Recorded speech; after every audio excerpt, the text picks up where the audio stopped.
Okay, so I thought this outside the box was an interesting way to look at the structural and chemical features that tannins or flavonoids in general can have, and why not taking consideration about color stability from other industries when we are making wine, in order to make ourselves even more open-minded to some new solutions for cap management or barrel aging.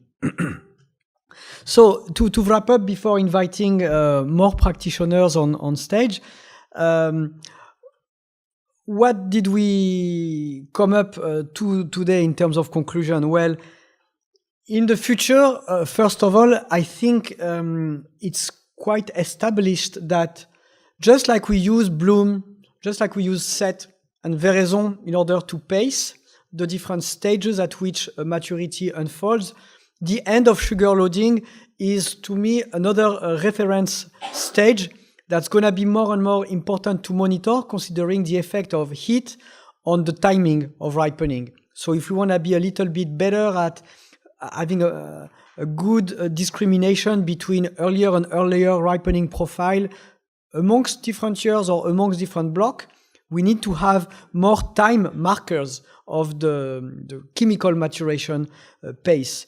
And end of sugar loading is one of those new index that we can use.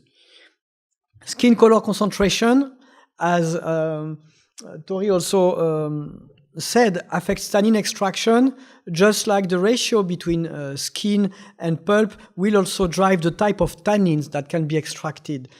So this is something also new, because it makes us rethink the simple assumption according to which smaller berry size will lead to denser wines or more tannin wines. Actually, it's a little bit more complex, since the ratio between berry volume and berry skin is affecting the selectivity of what's going to be extracted.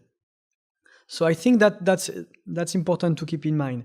And if higher temperature becomes the norm, whether it's a before veraison or after veraison or during sugar loading, we should anyway expect more puzzling harvest window to position. We should expect a greater decoupling between technological maturity, that is the sugar loading or the acidity, and the phenolic maturity. So the questions in terms of management will be, are we trying to grow grape for maximum berry volume, for yield?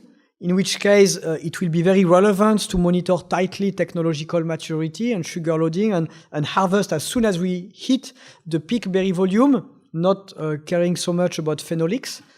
Or if we are on the opposite, expecting to grow for phenolics, we should know that there will be a decline in berry volume, and that there is going to be a greater time gap between sugar loading cessation and color peaking.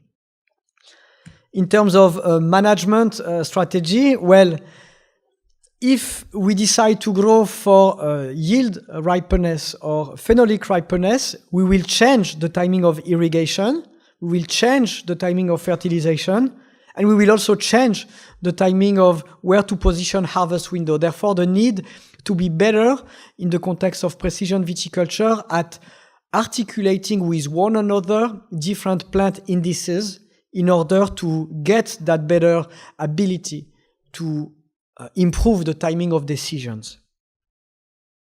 And in terms of winemaking strategy, well, in the future, how are we going to adapt harvest window as we are growing vineyards at higher elevation in hope to get lower high temperature and maybe higher nighttime temperature?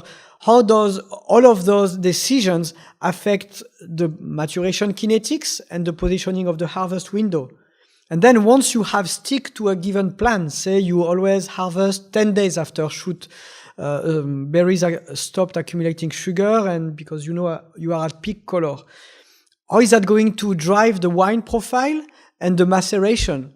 Because if you pick a fruit that barely finished its color accumulation, obviously the ease with which the cell walls have been denatured, have been destructured, will drive for an easier or more difficult tannin extraction and color extraction, meaning in concrete terms most of the good stuff will be probably extracted earlier rather than later. So it should change the benefits you expected to get from extended maceration in the context of more elevated temperature.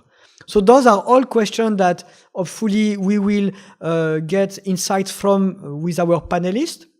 But before our panelist came on stage, I wanted to invite Byron Kosugi to give his practitioner's take on this season.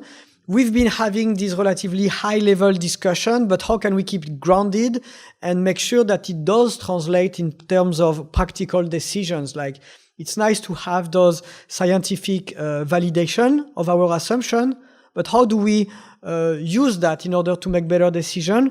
Hopefully, Byron and the panelists will be able to help us. So, Byron, thank you for being here today, and we welcome you.